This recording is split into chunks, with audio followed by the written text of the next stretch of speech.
نحمدہ ونصلی علی رسولہ الکریم اما بعد بسم اللہ الرحمن الرحیم اللہم صلی علی محمد وعلی آل محمد وبارک وسلم رب اشرح لی صدری ویسر لی امری واحلل عقدۃ من لسانی یفقہوا قولی واجعل لی وزیرا من اہلی آمین یا رب العالمین۔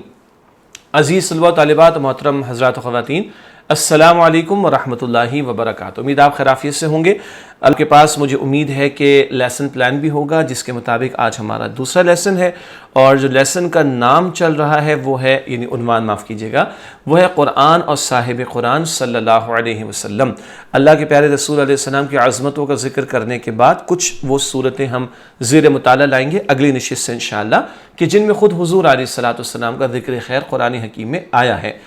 پچھلی مرتبہ ہم نے قرآن حکیم کی تقریباً 22 آیات کی روشنی میں یہ موضوع سمجھا تھا کہ قرآن اور صاحب قرآن یا صاحب قرآن صلی اللہ علیہ وسلم کا ذکر بزبان قرآن حکیم۔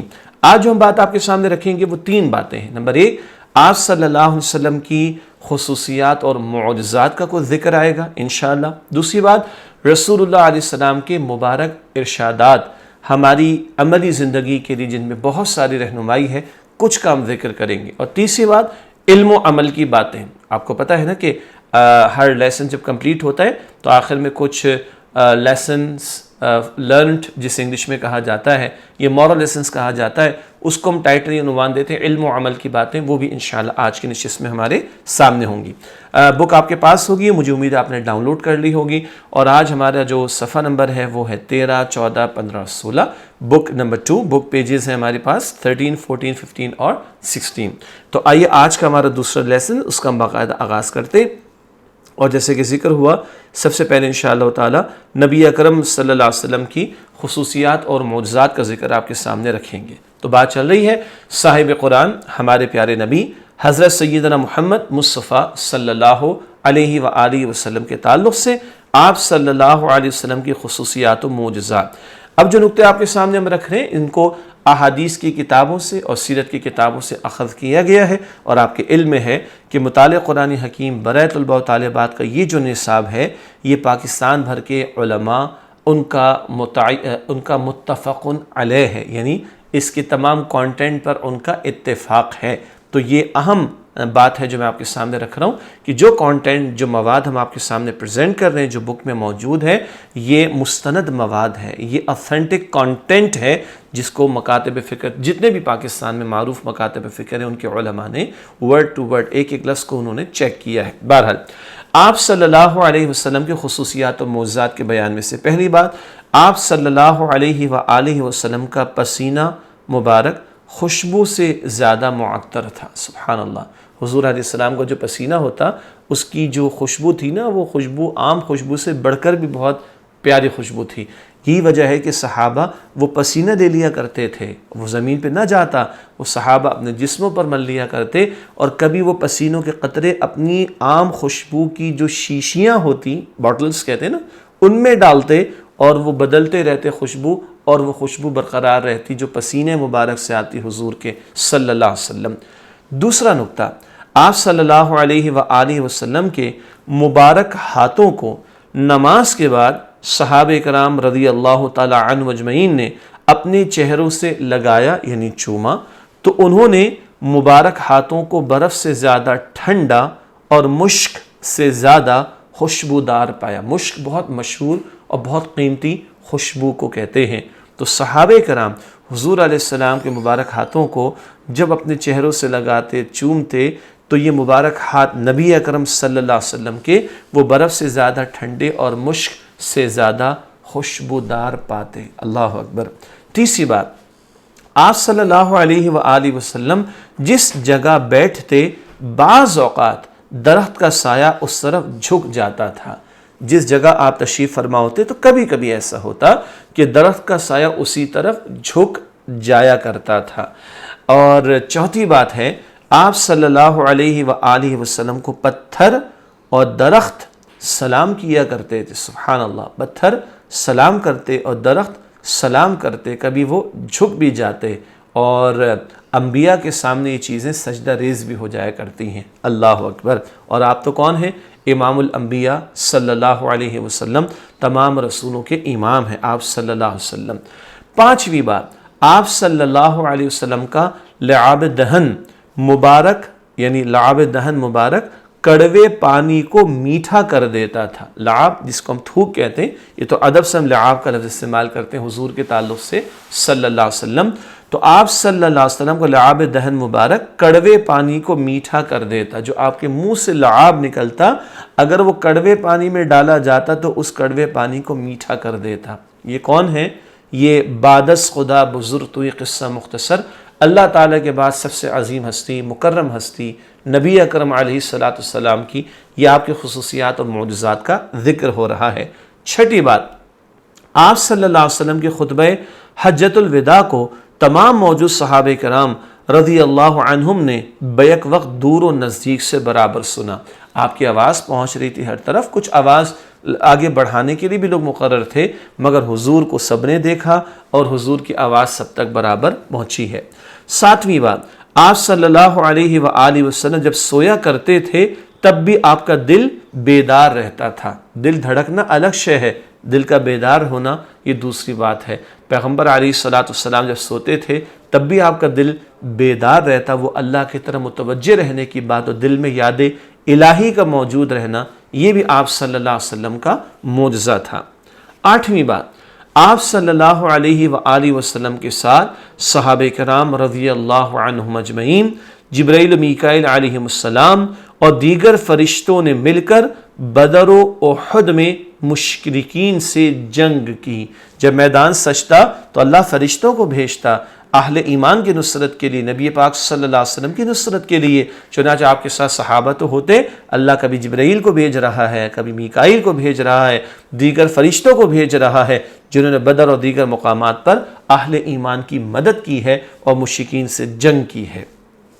نویں بات، آپ صلی اللہ علیہ وآلہ وسلم کی دعا کی وجہ سے حضرت انس بن مالک رضی اللہ تعالی عنہ کا باغ سال میں 2 مرتبہ پھلتا تھا اور اس کے خوشبودار پودوں سے مشک کی خوشبو آیا کرتی تھی۔ حضور کی دعا تھی تو حضرت انس بن مالک کا باغ سال میں 2 مرتبہ پھلتا تھا، اور یعنی پھل دیتا تھا، اور اس کی خوشبودار پودوں سے مشک کی خوشبو آیا کرتی تھی۔ یہ برکت تھی حضور نبی کریم صلی اللہ علیہ وسلم کی دعا کی۔ 10ویں بات، آپ صلی اللہ علیہ وآلہ وسلم کی دعا سے اللہ سبحانہ وتعالی نے ڈوبے ہوئے سورج کو واپس لوٹایا۔ مشہور واقعہ ہے، آپ علیہ الصلوۃ والسلام کی دعا سے اللہ تعالیٰ نے ڈوبے ہوئے سورج کو واپس لوٹایا۔ سورج کا نکلنا غروب ہونا کس کے اختیار میں؟ اللہ کے اختیار میں۔ حضور نے التجا کی، اللہ تعالیٰ نے ڈوبے ہوئے سورج کو واپس لوٹایا ہے۔ 11ویں بات، آپ صلی اللہ علیہ وآلہ وسلم نے مشرکین کی معجزہ طلب کرنے پر انہیں چاند 2 ٹکڑے کر کے دکھایا۔ انگلی کا اشارہ حضور نے کیا، چاند 2 ٹکڑے ہو گیا۔ سورہ قمر کے آغاز میں اس کی طرف اشارہ بھی آتا ہے۔ طلب کر رہے تھے معجزے، حضور نے انگلی کا اشارہ کیا، اللہ کے اذن سے، اللہ کے حکم سے کیا ہوا؟ چاند کے 2 ٹکڑے ہو گئے۔ یہ بھی حضور کا شق القمر کا، چاند کا ٹکڑے ٹکڑے ہو جانا، 2 ٹکڑے ہو جانا، یہ واقعہ بھی حضور کا بہت بڑا معجزہ ہے صلی اللہ علیہ وسلم۔ ہم نے آپ کے سامنے یہ 11 باتیں رکھی، ورنہ حضور علیہ السلام کے معجزات تو بہت سارے ہیں۔ ہاں، حضور کا سب سے بڑا معجزہ، قیامت تک کے لیے معجزہ، وہ قرآن حکیم ہے، جو آپ نے حجۃ الوداع کے موقع پہ فرمایا، میں چلا جاؤں گا مگر اللہ کی کتاب تمہارے درمیان چھوڑے جاؤں گا، اسے تھامے رہو گے تو نہ گمراہ ہوگے نہ کبھی ہلاک ہوگے۔ یہ سب سے بڑا معجزہ ہے قرآن، جو قیامت تک ہمارے پاس موجود رہے گا۔ لیکن حضور کے معجزات کی تعداد تو بہت ہے، ہم نے کچھ کا آپ کے سامنے ابھی ذکر کیا۔ آج کے نشست میں جو اگلی بات ہم سمجھیں گے وہ عملی بات ہے۔ حضور نبی اکرم علیہ السلام کے چند مبارک ارشادات سے ہم رہنمائی لیں گے۔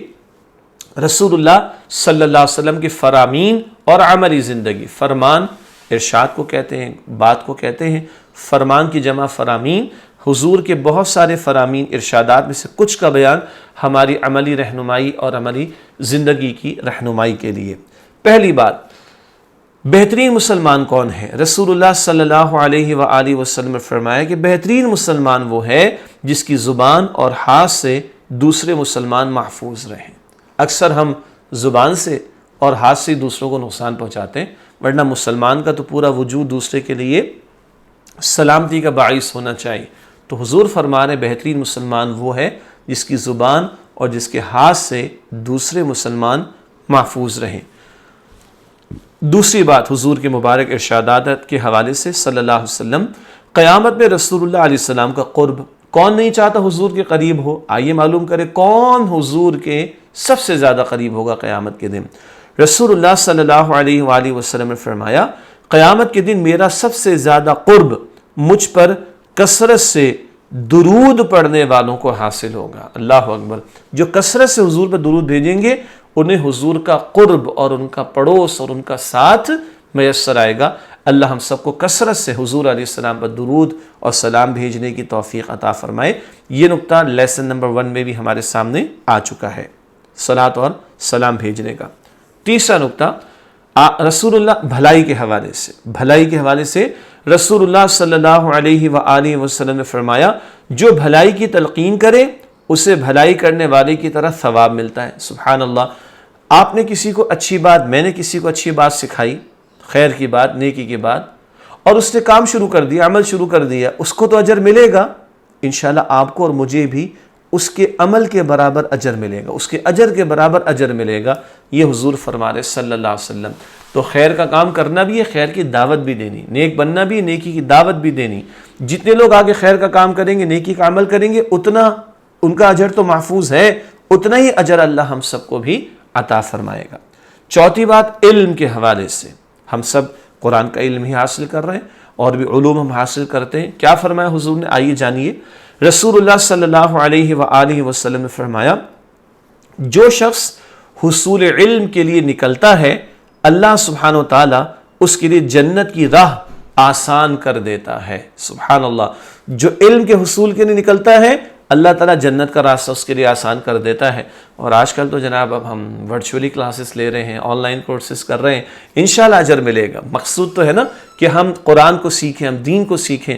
جو علم دین کے لیے، علم قرآن کی سیکھنے کے لیے کوشش کر رہا ہے، اسٹرگل کر رہا ہے، محنت کر رہا ہے، جد و جہد کر رہا ہے، انشاءاللہ جنت کا راستہ اس کے لیے آسان ہو جائے گا۔ اللہ مجھے اور آپ کو عصری علوم تو ہم سب حاصل کر رہے ہیں، وہ بھی ایک ضرورت ہے، لیکن العلم، اصل علم، بڑا علم، اہم ترین علم جو ہے وہ علم وحی ہے، علم ہدایت ہے، جو اس کے حصول میں لگتا ہے اللہ تعالیٰ جنت کا راستہ اس کے لیے آسان فرما دیتا ہے۔ پانچویں بات دعا۔ بڑی کمزوری آج ہم لوگوں میں، دعا میں لوگ بڑی کوتاہی کرتے ہیں۔ اول تو نمازوں میں کوتاہی ہے تو دعا کا مانگیں گے، اور دعاؤں میں بڑی کوتاہی ہے۔ کیا فرمایا؟ آئیے جانیے۔ رسول اللہ صلی اللہ علیہ وآلہ وسلم نے فرمایا دعا عبادت کا مغز ہے۔ کیا مطلب؟ انگلش میں کہتے ہیں جسٹ، اور اردو میں کہیں گے جوہر۔ عبادت میں اصل مقصود ہے جھک جانا، بچھ جانا، اور اللہ تعالیٰ کے سامنے جھک جانے اور بچھ جانے کی انتہائی شکل وہ دعا ہوتی ہے۔ تو دعا کو حضور علیہ السلام نے عبادت کا مغز قرار دیا۔ اور ایک اور روایت میں ہے کہ الدعاء هو العبادہ، دعا ہی عبادت ہے۔ عبادت ہے جھک جانا، بچھ جانا، اور اس کی اہم ترین شکل ہے دعا کرنا۔ چھٹی بات حیا کا معاملہ۔ آج کس قدر بے حیائی اور معاف کیجیے گا فحاشی اور یعنی کی باتیں، اور کس طرح کی ایسی نازیبہ حرکات جو اسلام کی تعلیمات کے بالکل خلاف ہے۔ آئیے حضور سے پوچھیں حیا کے بارے میں کیا فرما رہے ہیں۔ رسول اللہ صلی اللہ علیہ وآلہ وسلم نے فرمایا ہر دین کے اخلاق ہیں اور اسلام کا اخلاق حیا ہے۔ ہر دین نے، پچھلے مذاہب نے بھی، دیگر نے بھی تعلیم دی ہے، اسلام کا اخلاق وہ حیا ہے۔ یہ سب سے بڑا زیور ہے، اور آج اسی کو ہم روتے ہیں، آج اسی کو ہم ترستے ہیں۔ کس طرح کی دعوت بے حیائی کی، فحاشی کی اور یعنی کی، نکاح کے پاکیزہ بندھن کو چھوڑ کر زنا کی دعوتیں، برائی کی دعوتیں کس قدر دی جا رہی ہیں، جبکہ اسلام کا اخلاق حیا ہے۔ ایک حدیث شریف میں آتا ہے جب تم میں حیا نہ رہے تو جو چاہو سو کرو، حیا چلی جائے گی، سارا اخلاق کا نظام ختم ہو جائے گا اور بربادی آئے گی۔ اللہ تعالیٰ اس سے ہم سب کی حفاظت فرمائے۔ تو اس وقت ہم نبی اکرم علیہ السلام کے مبارک ارشادات کو سمجھ رہے ہیں جن میں ہمارے لیے عملی طور پر رہنمائی کا سامان موجود ہے۔ ساتویں بات اخلاق۔ رسول اللہ صلی اللہ علیہ وآلہ وسلم نے فرمایا میں اس لیے بھیجا گیا ہوں کہ اعلیٰ ترین اخلاق کی تکمیل کر دوں۔ اللہ اکبر! سب سے بہترین اخلاق خود حضور کے، آپ پر اگر اخلاق کی تکمیل ہو گئی، آج جو ہم ان کے نام لیوا ہیں، ہمارے اخلاق کیسے؟ ہم جو حضور صلی اللہ علیہ وسلم کے امتی ہیں، جن کو اللہ تعالیٰ نے اس لیے بھیجا کہ اعلیٰ ترین اخلاق کی تکمیل فرما دے، وہ تو فرما گئے۔ ہم جو ان کے نام لیوا ہیں، ہمارے اخلاقی رویے کیسے؟ اگلی حدیث بھی اسی کے ذیل میں سنیے۔ رسول اللہ صلی اللہ علیہ وآلہ وسلم نے فرمایا، تمہارے بہترین لوگ وہ ہیں جو تم میں اچھے اخلاق والے ہوں۔ تو بہترین کون ہوں گے؟ جن کے اخلاق اچھے ہوں گے۔ کیا ایسا ہے؟ ہماری گفتگو، ہمارے کردار کے معاملات، ہمارا بڑوں کے ساتھ رویہ، چھوٹوں کے ساتھ رویہ، ماں باپ کے ساتھ رویہ، اساتذہ کے ساتھ رویہ، دیگر لوگوں کے ساتھ رویہ، اگر اچھا ہے تو ہم بہترین ہیں، اور اگر اچھا نہیں ہے تو ہم خطرناک بات ہے۔ تو بہترین وہ ہیں جن کے اخلاق اچھے ہوں۔ 8ویں بات، بہت بڑا مسئلہ پوری انسانیت کا آج، فضیلت کا معیار تقوی، نہ کہ رنگ و نسل۔ مشہور خطبہ حضور علیہ الصلوۃ والسلام کا حجۃ الوداع کے موقع پر جو باتیں آئیں، پہلا نقطہ اس تعلق سے، رسول اللہ صلی اللہ علیہ وآلہ وسلم فرمایا کہ تم کسی سرخ یا کالے سے بہتر نہیں ہو مگر یہ کہ تم اس سے تقوی میں بڑھ جاؤ۔ کوئی گوری چمڑی کے ساتھ پیدا ہو گیا، کوئی سرخ رنگ کے ساتھ پیدا ہو گیا، یہ کوئی کمال تھوڑی، اور کوئی کالی رنگت کے ساتھ پیدا ہوا تو یہ کوئی ایسا عمل تو نہیں ہے کہ جس پر کسی کی نکیر کی جائے، جس کو برا بھلا کہا جائے۔ بھائی کوئی اختیار تھوڑی تھا کہ یہ گوری چمڑی کے ساتھ پیدا ہو یا کالی چمڑی کے ساتھ پیدا ہو، اختیار تو عمل میں ہے، تو اصل تمہارا کردار ہے۔ تو حضور فرما رہے علیہ السلام، تم کسی سرخ یا کالے سے بہتر نہیں ہو مگر یہ کہ تم اس سے تقوی میں بڑھ جاؤ۔ تقوی ہے اللہ کا خوف دل میں ہے، معاملات تمہارے بہتر ہے، گناہوں سے تم بچنے والے ہو، تو تمہاری حیثیت ہے۔ محض رنگ کی وجہ سے، نسل کی وجہ سے، فلاں برادری کی وجہ سے کسی کی کوئی حیثیت اللہ تعالیٰ کی نگاہوں میں نہیں۔ اللہ اکبر۔ اسی طرح دوسری بات اس فضیلت کے حوالے سے، یعنی تقوی کے بیان کے حوالے سے، رسول اللہ علیہ الصلوۃ والسلام نے حجۃ الوداع کے موقع پر فرمایا، حجۃ الوداع، the last sermon of the holy prophet صلی اللہ علیہ وسلم، اے لوگوں غور سے سنو، بے شک تمہارا رب ایک ہے، اور بے شک تمہارے باپ آدم علیہ السلام ایک ہے، سب کے والد ایک ہیں آدم، سب کا رب ایک ہے اللہ سبحانہ وتعالی۔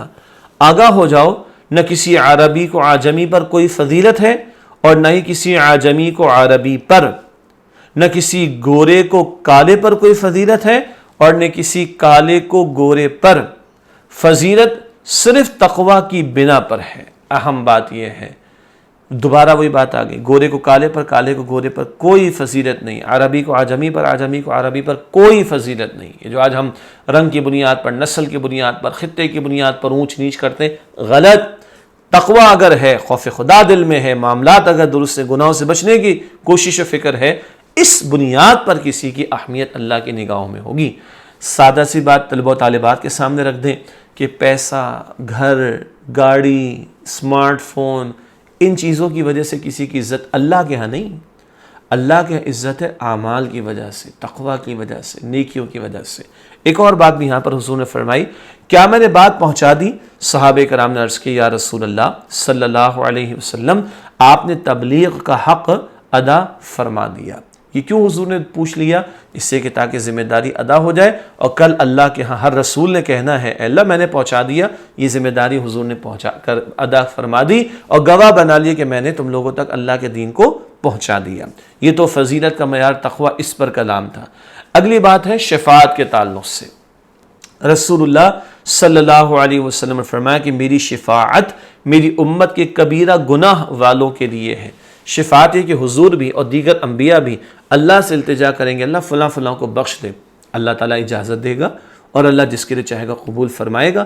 اور حضور تو فرما رہے میری شفاعت میری امت کے کبیرہ گناہ والوں کے لیے ہے۔ تو یہ ایک امید اور ایک بڑا سہارا ہے، اور ہمیں اللہ سے التجا کرنی چاہیے کہ اللہ ہمیں روز قیامت نبی کریم صلی اللہ علیہ وسلم کی شفاعت عطا فرما۔ 10ویں بات، صدقہ کرنے سے مال اور معاف کرنے سے مرتبہ کم نہیں ہوتا۔ دونوں مشکل باتیں ہیں۔ مال خرچ کرنا اللہ کی راہ میں مشکل لگتا ہے لوگوں کو، فضولیات میں فوراً اڑا دیتے ہیں۔ اللہ کی راہ میں خرچ کرنے کی بات آئے گی، مستحقین کو دینے کی بات آئے گی، مشکل ہوتی ہے۔ اور معاف کرنا کسی کو بڑا جی گردہ چاہیے، بڑی ہمت چاہیے۔ حضور فرماتے صلی اللہ علیہ وسلم، رسول اللہ علیہ السلام کا ارشاد کہ اللہ نے فرمایا، اے آدم کے بیٹے، تو میری رضا کی خاطر اپنی کمائی سے خرچ کر، میں تجھے عطا فرماؤں گا۔ سبحان اللہ، اللہ کا وعدہ، تم خرچ کرو اللہ کے لیے، اللہ کہتا ہے میں تمہیں عطا فرماؤں. سبحان اللہ. اگر ہم چاہتے ہیں کہ اللہ ہمیں مزید عطا فرمائے، ہمیں اللہ کی مخلوق پر اور اللہ کی راہ میں دین کے لیے بھی خرچ کرنا چاہیے. دوسری حدیث اسی تعلق سے، آپ صلی اللہ علیہ وآلہ وسلم نے فرمایا صدقہ کرنے سے مال میں کمی نہیں آتی، اور قصور معاف کر دینے سے اللہ سبحانہ و تعالی بندے کی عزت میں اضافہ فرما دیتا ہے. سبحان اللہ. ہم تو سمجھتے ہیں کہ 100 روپیہ تھا، ہم نے کسی کو دے دی تو مال کم ہو گیا. نہ، حضور فرما رہے مال میں کمی نہیں آتی، اللہ برکت دے گا اور اضافہ بھی دے گا انشاءاللہ. تو صدقہ کرنے سے مال میں کمی نہیں آتی، اور قصور معاف کر دینے سے اللہ سبحانہ وتعالی بندے کی عزت میں اضافہ فرما دیتا ہے. ہمارا خیال ہے میں چھوٹا پڑ جاؤں، معاف کر دیا، غصہ نہیں کیا، تم نے بدلہ نہیں لیا، تم کسی سے چھوٹے ہو، تم نے ہاتھوں میں چوڑیاں پہن رکھی. نہ، اللہ کے رسول ہمیں سمجھا رہے ہیں معاف کر دو، اللہ تعالیٰ عزت میں اضافہ کرے گا. یہ لوگوں کا خیال ہے کہ اس کی عزت کم ہو گئی. نہ، اللہ کی عزت بڑھتی ہے کس کی؟ جو دوسروں کے قصور معاف کر دیتا ہے. اور جو بندہ اللہ سبحانہ وتعالیٰ کی رضا کے لیے عاجزی و انکساری اختیار کرے، اللہ سبحانہ وتعالیٰ اس کو بلند و بالا کر دیتا ہے. سبحان اللہ.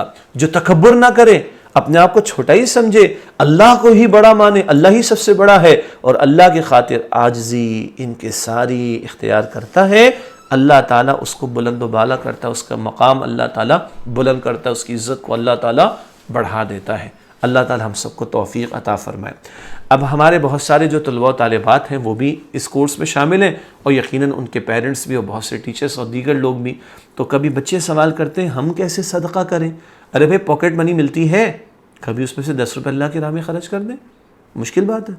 اچھا ہم کیسے قصور تو بڑے لوگ معاف کرتے ہیں. نہیں، چھوٹے بہن بھائی گڑبڑ نہیں کرتے، معاف کر دیں ان کو.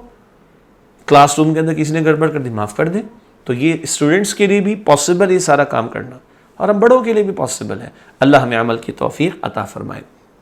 11ویں بات، اللہ کے رسول علیہ السلام کے پیارے ارشادات سے ہم سمجھ رہے ہیں ضرورت مندوں کو کھلانے، پلانے اور پہنانے کی بہترین جزا کہتے ہیں بدلے کو.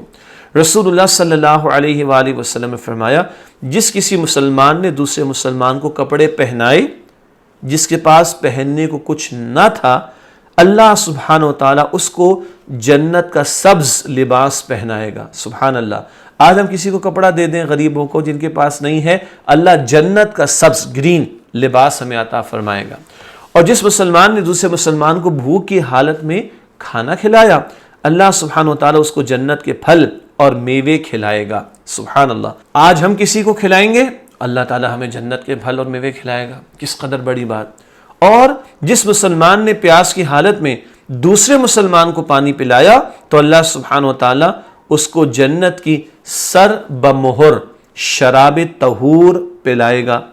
آج ہم کسی پیاسے کو پلائیں، اللہ جنت کا پاکیزہ مشروب پلائے گا. سر بمہر سیل لگی ہوتی ہے نا، سافٹ ڈرنک پیتے تو وہ پلاسٹک کی بھی سیل تھوڑی سی توڑنی پڑتی ہے نا، سیل لگا ہونا، سر بمہر سیلڈ انگلش میں کہا جائے گا. تو آج تم کسی پیاسے کو پلاؤ، اللہ جنت کا پاکیزہ مشروب جس پر سیل لگی ہوگی، مہر لگی ہوگی، وہ تمہیں پلائے گا. اللہ اکبر. ایک اور اہم بات جو اللہ کے رسول علیہ السلام نے تعلیم فرمائی وہ ہے فوت شدہ افراد کی طرف سے صدقہ. ایک شخص نے رسول اللہ علیہ السلام کی خدمت میں عرض کیا کہ میری والدہ کا اچانک انتقال ہو گیا اور میرا گمان ہے کہ اگر وہ فوت ہونے سے پہلے کچھ بول سکتی تو وہ ضرور صدقہ کرتی، بس اگر میں ان کی طرف سے صدقہ کروں تو کیا اس کا ثواب ان کو پہنچ جائے گا؟ رسول اللہ علیہ السلام نے فرمایا کہ ہاں پہنچ جائے گا. تو مرحومین کی طرف سے اللہ تعالیٰ کی راہ میں صدقہ کرنا چاہیے، تو انشاءاللہ ان کو بھی اللہ تعالیٰ اجر عطا فرمائے گا، فوت شدہ مرحومین افراد. 13ویں بات، اپنے اہل و عیال پر خرچ کرنا بھی صدقہ ہے. اب اگر آپ اسٹوڈنٹس ہیں تو پیرنٹس کو بتانا ہے، ٹھیک ہے، اور اگر بڑے ہیں تو یہ کام کرنا ہے ہم سب نے انشاءاللہ تعالیٰ. جی، رسول اللہ صلی اللہ علیہ وسلم نے فرمایا جب کوئی شخص اپنے اہل و عیال پر ثواب کی نیت سے خرچ کرے تو وہ اس کے حق میں صدقہ ہوتا ہے. گھر والوں پر مال خرچ کرتے ہیں تو جیسے والد صاحب ہیں تو یہ بھی صدقہ ہوتا ہے. کوئی بڑے بھائی کمانے کے قابل ہو گئے، چھوٹے بہن بھائیوں پر خرچ کرے تو گھر والوں پہ خرچ کرنا یہ بھی ثواب کا صدقہ ہے. شوہر بیوی پہ خرچ کرے یہ بھی صدقہ ہے. ایک اور حدیث ہے، رسول اللہ صلی اللہ علیہ وآلہ وسلم نے فرمایا جب بھی تم خرچ کرو وہ تمہارے لیے صدقہ ہے، یہاں تک کہ ایک لقمہ جو تم اپنی بیوی کے منہ میں رکھو وہ بھی صدقہ ہے. سبحان اللہ. بہرحال یہ بڑوں کے لیے نقطہ ہے.